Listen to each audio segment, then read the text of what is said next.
तो आप कितना भी घर में अच्छा से अच्छा मटेरियल लगा लें, लेकिन अगर ठेकेदार और जो मिस्त्री है उसको काम का क्वालिटी अगर उसको नहीं आता है और आपको नहीं जानकारी है, तो पूरा मटेरियल आपका बर्बाद चला जाएगा और घर भी कमज़ोर हो जाएगा। सबसे पहली बात कि यहाँ पे देख रहे हैं क्रैंक बार तोड़ा जा रहा है।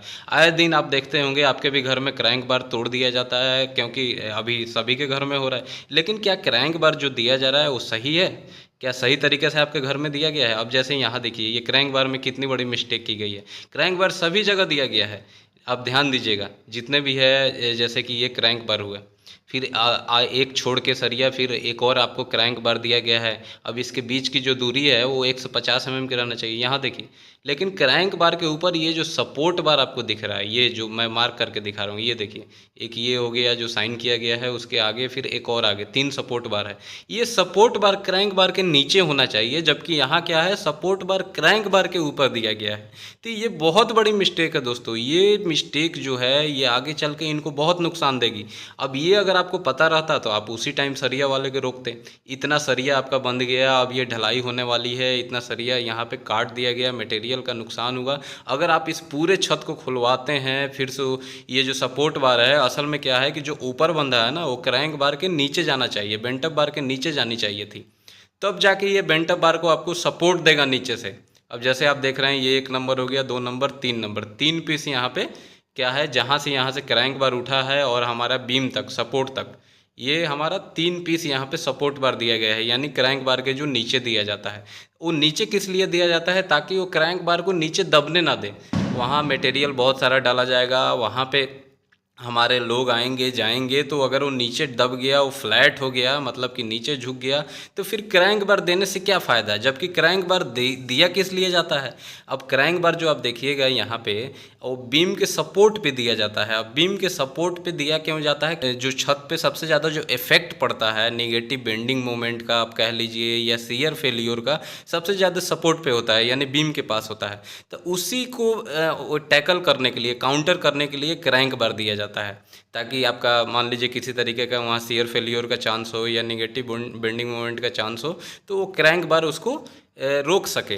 अब अगर आप क्रैंक बार नहीं देते हैं तो आपको साइड साइड में जहाँ भी आपका सपोर्ट हो रहा है, बीम हो रहा है, छत के किनारे हो रहा है, वहाँ पे बहुत सारा आपको या तो सरिया प्रोवाइड करना पड़ेगा। तो इसलिए लोग आजकल क्रैंक बार दे देते हैं। अब क्रैंक बार दिए भी हैं तो यहाँ पे बहुत बड़ी मिस्टेक की गई है कि जितना भी क्रैंक बार के नीचे सपोर्ट आनी चाहिए, जैसा कि आप यहाँ पे देख रहे हैं, आपको मैं दिखा रहा हूँ, ये जो सरिया बांधा जा रहा है, अब इसके नीचे देखिए जितना भी हमारा क्रैंक बार है सब उसके नीचे है। अब ये क्या करेगा, उसको अच्छे से यहाँ से लेके और पूरा लंबा क्रैंक बार इस बीम से लेके उस बीम तक बांध दिया गया है, जो कि इसको झुकने नहीं देगा।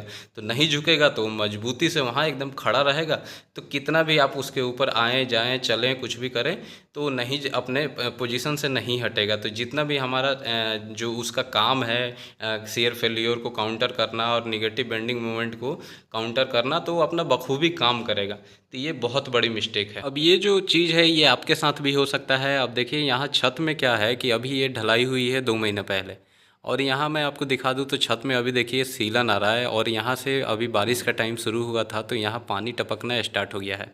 अब ये जो पानी टपक रहा है ये क्या है, यहाँ पे आप देख रहे हैं कि जो छत का जॉइंट है, यानी जो शटरिंग का हम प्लाई बोर्ड का कह लें जो जॉइंट है, वहाँ से पानी टपक रहा है और पूरे छत में यहाँ पे सीलन आ रहा है। और इसके वजह से अब होगा क्या कि इसके अंदर का सरिया धीरे धीरे सड़ना स्टार्ट हो जाएगा, जिससे हमारा पूरा छत कमज़ोर हो जाएगा। यहाँ आप देख सकते हैं कि जो बीम है, बीम में का भी स्टील आपको दिखाई दे रहा है, अंदर तक इसमें हनीकॉम्ब है, और इस तरीके से ये बीम तो कमज़ोर हो ही रहा है, आप देख सकते हैं। और सरिया का क्या हाल है, वो भी अभी से जंग लगना स्टार्ट हो गया है।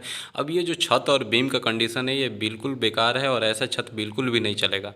अब ये ऐसा क्यों होता है, आपका थोड़ा सा यहाँ पे लापरवाही की वजह से। आप देख सकते हैं कि छत में यहाँ पे कवर ब्लॉक नहीं इस्तेमाल किया गया है।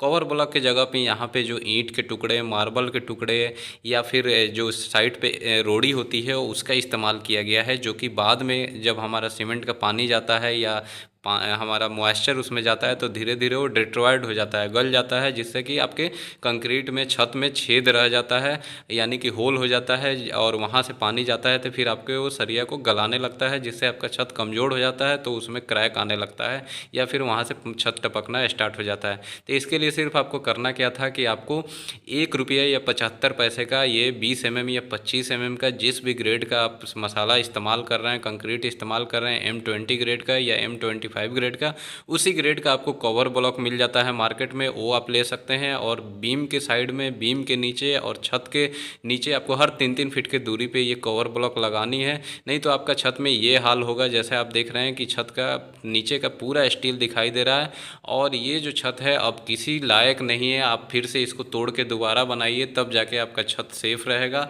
तब जाके आप उसमें सेफ रह पाएंगे। तो सिर्फ आपको करना क्या था कि कवर ब्लॉक आपको 70 से 75 पैसे रुपये में आपको एक कवर ब्लॉक मिल जाता है, वो लीजिए और 3-3 फीट की दूरी पे सभी जगह लगाइए, तब जाके आपका घर और छत मजबूत बनेगा।